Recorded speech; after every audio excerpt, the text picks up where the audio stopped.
Hello guys, welcome to another video in macroeconomics. So we're going to look at the gross domestic product, which is market value of all finished goods and services produced by a country within a year.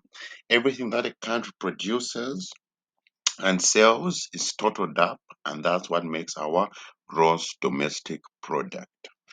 Okay, so let's look at the gross domestic product of Zambia in the previous years. In 2020, it was 19.32 billion US dollars. In 2019, it was 23.31 billion US dollars. And in 2018, it was 26.31 billion US dollars. So we can see there's been a decrease in Zambia's gross domestic product. So if we compare the gross domestic product of 2020 and 2019, we see that there is a 17.1% decrease in the gross domestic product, right? So basically, the uses of the gross domestic product is to calculate economic growth. As you can see in that previous example, we've seen um, the gross domestic product reduced. So can calculate the economic growth rate of a country using the gross domestic product, especially the real gross domestic product, which we'll look at in another video. The gross domestic product can also be used to measure the standard of living. Okay, you divide the real gross domestic product by the population of the country, and it will give you the average level of income each person in the country is using. And then the gross domestic product is used to determine whether an economy is growing or reducing. Okay, now let's look at capital goods. These are goods used to make other goods but are considered as finished goods. So just think of equipment and machinery when you think of capital goods. And then we have intermediate goods. These are goods used as inputs in the production of other goods, or you can easily just say they're goods found in finished goods, right? We have milk, maize, and eggs, right? If we use milk and eggs, we can make these finished goods, bread and butter, okay? Good that won't be sold as part of another good. So basically, these are the final goods, and they're the ones which are sold, and they're the ones which account for the gross domestic product.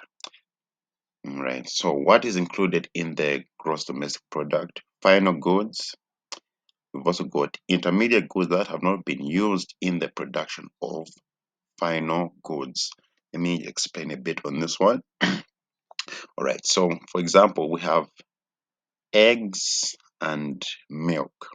Okay, these are our intermediate goods. So, if Zambia sells eggs and milk just as they are, then they are going to be included in our gross domestic product.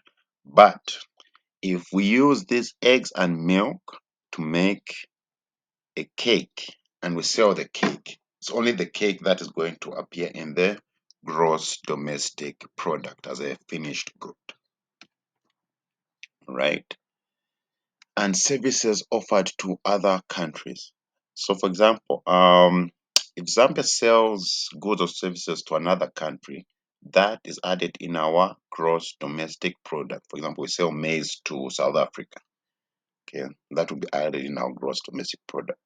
But if a South African company is producing in Zambia and selling goods here, then that's going to account for our gross domestic product. So then what is not included? Intermediate goods that have been turned into finished goods. As you see, want to avoid double counting. As in my previous example where I talked about the eggs and the milk, right? They're used to make the cakes, only the cake which will be accounted for in the gross domestic product. If we also account the eggs and the milk, we're going to be double counting. Okay. So whenever intermediate goods are used to make a finished good, the finished good is included in a gross domestic product. But if the intermediate goods have not been used to make finished goods, then the intermediate goods can account for the gross domestic product. The whole purpose is to avoid double counting. Used goods, transfer payments, financial transactions on stocks and bonds, non-market activities, and illegal goods. Those are not included in the gross domestic product. Okay, so just think of the country's gross domestic product. Just think of the country first as a shop that sells goods and offers services, all right? So this is the market, these are the various market values of these goods. Okay, maize, milk, eggs, bread, cakes, and the tractor. Okay, we've got, as we can see, we've got a capital good. The tractor is the capital good. We've got a finished good, another finished good. Eggs, these are like, we can regard them as intermediate goods that haven't been used to make capital goods. So when you total up everything, that's when you get the gross domestic product. So thank you guys, and we'll see you next time.